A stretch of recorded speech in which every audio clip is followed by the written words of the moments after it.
Bonjour tout le monde, j'espère que vous allez bien. Je suis Mathieu Boucher, je suis le coordonnateur de l'école préparatoire Anna-Marie Globensky et je vous ai préparé cette petite vidéo pour vous aider à remplir la fiche de l'élève, donc le document Word que vous pouvez télécharger sur le site web de l'école préparatoire et un document que vous devrez remplir pour chacun de vos élèves. Donc on veut un document Word par élève et que vous pourrez nous envoyer entre le 15 et le 31 mai pour en fait nous transmettre à la fois les partitions de l'élève et les vidéos pour pouvoir faire son examen YouTube. Donc, vous voyez à l'écran le document de l'élève. Donc, mon élève s'appelle de façon fictive Jopin et je l'ai inscrit au degré 12, évidemment un degré fictif aussi.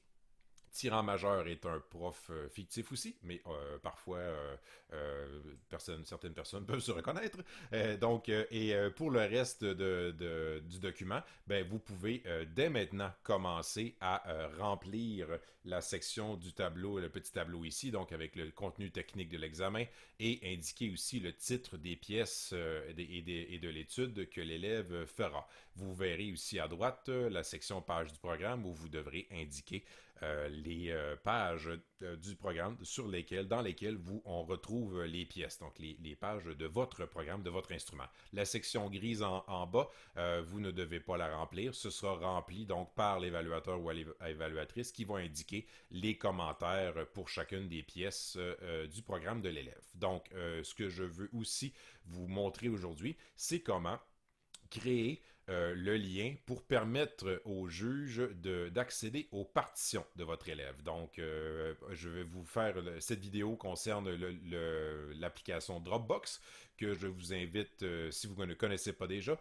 je vous invite donc à aller sur le site dropbox.com et à vous créer un compte si ce n'est pas déjà fait. Donc, si vous avez déjà un compte, vous pouvez cliquer sur se connecter et entrer directement dans votre compte Dropbox.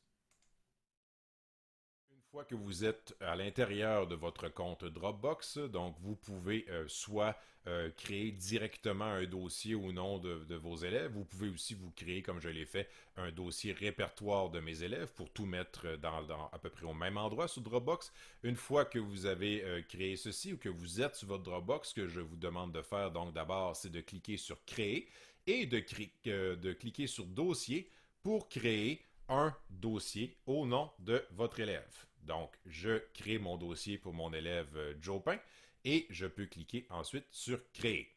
Automatiquement, le Dropbox va m'amener à l'intérieur de mon dossier Jopin et une fois que je suis dans le dossier de l'élève, je vais cliquer sur Importer ici et importer des fichiers. Et là, bon, je vais aller sur mon ordinateur pour trouver directement l'endroit où vous aurez mis en fait le répertoire de votre élève. Vous pouvez faire l'opération de cliquer sur chacune des pièces et de cliquer sur ouvrir ensuite et de refaire l'opération. Sinon, vous pouvez aussi soit cliquer sur votre clavier en fait, appuyer sur commande A ou tout simplement tenir la souris et parcourir toutes les pièces. Donc vous allez voir, donc comme je viens de le faire, je tenais le bouton de la souris pour ensuite choisir toutes les pièces, cliquer ensuite sur ouvrir et ce qui va se passer, c'est que vos pièces vont s'importer dans votre dossier Dropbox. Ça ne les effacera pas de votre disque dur, ça va tout simplement créer un double en ligne de vos partitions. Donc moi je les ai nommés pièce D, pièce B, pièce A, ainsi de suite. Évidemment, vous pouvez les nommer par le titre des pièces directement. Ce sera sûrement apprécié par le juge ou la juge de pouvoir trouver facilement les pièces dans votre dossier. Donc, une fois que j'ai tout, vous voyez, donc j'ai toutes mes pièces dans le dossier de Jopin et je vais cliquer maintenant ici sur l'onglet Partager. Donc, il y a un petit bonhomme avec un plus, avec un bouton Partager. Je clique sur Partager. Il va y avoir cette fenêtre-là qui va apparaître. Il ne faut surtout pas entrer l'adresse courriel de l'école préparatoire ici. Ce que je vous demande de faire, c'est de cliquer sur Créer ici. Donc, créer. On a vu très rapidement l'indication création du lien. Et vous recliquez encore une fois sur copier le lien ici. Et là, il va y avoir une petite fenêtre, vous voyez, la fenêtre a disparu. On voit en bas lien copié en lecture seule. Ce que je vous demande de faire ensuite, donc temporairement, là, votre ordinateur retient l'adresse de votre dossier, de votre élève. Vous retournez dans le dossier de l'élève. Vous avez ici une case dans le tableau qui s'appelle lien pour accéder aux partitions. Vous pouvez donc faire un petit espace et soit si vous connaissez bien donc l'informatique, cliquer sur CTRL V ou commande V, ou tout simplement cliquer sur le bouton droite de votre souris et cliquer sur coller ou le petit A peut-être qu'il y a ici. Et là, vous voyez l'adresse Dropbox de votre dossier d'élève, donc le dossier des partitions de Joe Pin vient d'apparaître ici et ce qui va permettre en fait à l'évaluateur ou l'évaluatrice de cliquer sur le lien quand il ouvrira le dossier de votre élève pour accéder directement à vos partitions. On vous demande de faire un dossier, un lien par élève. Donc, si vous avez plusieurs élèves, évidemment, on veut idéalement pas que le juge ait un dossier avec plein de partitions et qu'ils doivent chercher les bonnes partitions de l'élève. Donc, s'il vous plaît, un dossier par élève, un lien par élève aussi. Vous pouvez tout mettre, donc, les partitions de cet élève-là au même endroit.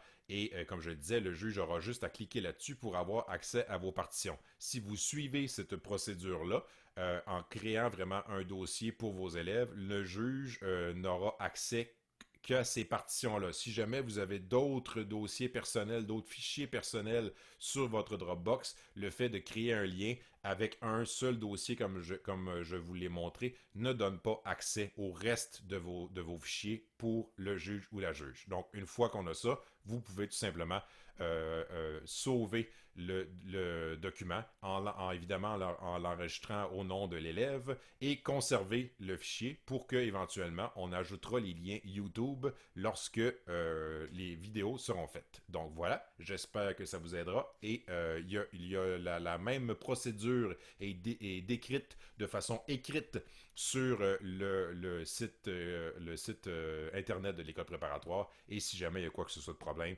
vous pouvez me rejoindre, ça me fera plaisir de vous aider.